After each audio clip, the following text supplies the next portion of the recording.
ka faktor të jashtëm mjetësor të cilët ndikojnë në ecurinë e smundjes.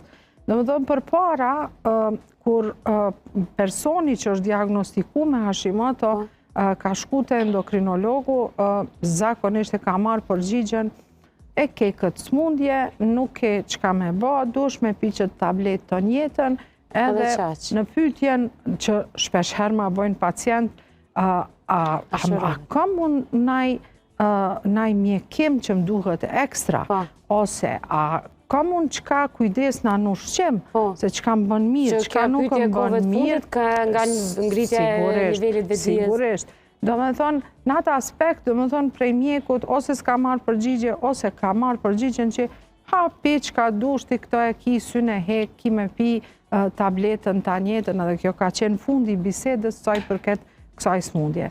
Ka një realitet tash kjo. Tash është